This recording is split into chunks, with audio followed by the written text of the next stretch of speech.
Bitcoin is generational wealth, and that's the mindset you have to have, not just in trying to acquire Bitcoin, but to keep it safe for generations to come, right? It's important to acquire Bitcoin because it's finite, it's scarce, no one can create more of it. But it's equally as important to make sure you're securing that Bitcoin for the future and keeping it safe. And you just have to keep that mindset. And so keeping Bitcoin safe, what does that mean? So every Bitcoin wallet that contains a certain amount of Bitcoin has a public and a private key. The public key is the identifier of that wallet, basically like your email address. And then your private key is what is used to sign off on a transaction to send Bitcoin from that wallet. So only you should have access to your private keys. But when you acquire Bitcoin on an exchange, technically that exchange operates your private key. And the risk profile might be low on something like keeping your Bitcoin on an exchange, right?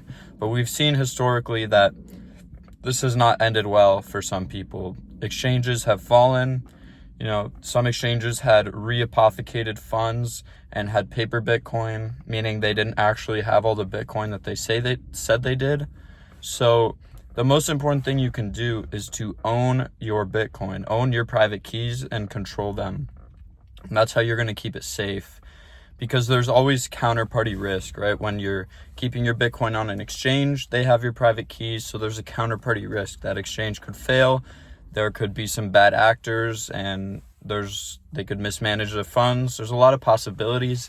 But when you have your private keys and take the necessary steps to secure the private keys and keep it safe, then you're going to secure your generational wealth and keep it safe from bad actors. So you're going to want to get yourself a hardware wallet. There's a lot of good options. I would recommend something that's Bitcoin only and something that has open source software.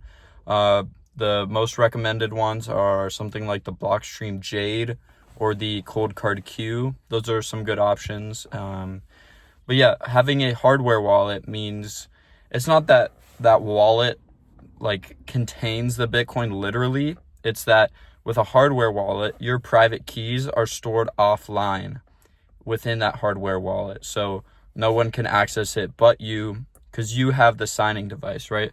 Basically, every time a Bitcoin transaction is ready to go out, the private key has to give a signature on the transaction. Say, public key, wallet address, XYZ, I approve this transaction. I approve sending half a Bitcoin from me to this other guy, right? So that's what a hardware wallet is. It's a signing device. So you're signing off on the transaction. You have your hardware wallet.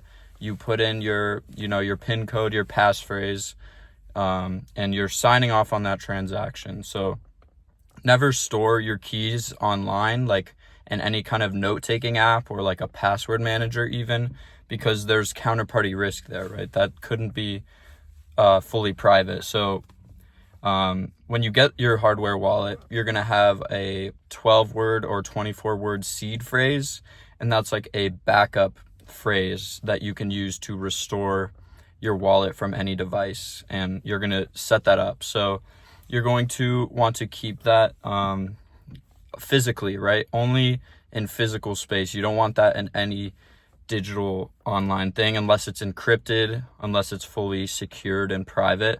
And there are additional layers of security. I'd recommend checking out some other channels. There's a lot of great Bitcoin content out there about security and the best practices for keeping, your seed words safe, your passphrase safe, and adding additional layers of security. And you're going to want to think about some of the situations, you have to consider things you don't want to think about, like natural disasters or, intrusion or, all these things that you have to consider. And there's not going to be one perfect solution for your Bitcoin security setup, but it's just eliminating as many of those attack vectors as possible, so your Bitcoin remains as what it is, which is generational wealth from generation to generation, because there's only going to be 21 million Bitcoin, and you are buying a finite piece of that right now. and that's going to be passed on to your next generations of your family. So you have to take the right steps to keep it safe. And just because you might have $1,000 worth of Bitcoin or 1,000,000 sats, it might not seem like a lot, but you have to treat it like it's generational wealth, because that will allow you to think about the security in the right way. And like I said, there's a lot of great content out there. I'm still learning some of these things myself. But if you have any questions, let me know. But yeah, a lot of good stuff out there if you want to learn more about upgrading your security. Oh, one other thing I should mention is UTXO management. So don't send Bitcoin in a transaction to a hardware wallet or any other, place for long-term keeping unless it's like a certain threshold. So you want to make sure it's like 100,000 sats or 1,000,000 sats or something like that. Set like a number, because if you send a tiny amount of Bitcoin in a transaction to your hardware wallet, it might be possible that if it's too small, it might be hard to spend in the future. Basically, a UTXO is like I don't know how I'd call it, like a mailbox or like a coin purse that like is sent in the transaction. And if the transaction is too small, the sat amount is too small, then the fees to send that in the future might, outweigh the actual amount you're sending itself. So, I'm not an expert in that topic. I definitely need to do some more research there, but just keep that in mind as a basic rule. Send your Bitcoin transactions in a bigger threshold of sats specifically. So yeah, you just have to have that mindset shift, right? Like I said, there's not going to be a perfect solution for you, but it's just eliminating as many possible flaws in your security system as you possibly can, so you can secure your generational wealth. And yeah, if you enjoyed this type of content, let me know by leaving a comment, like the video, and subscribe.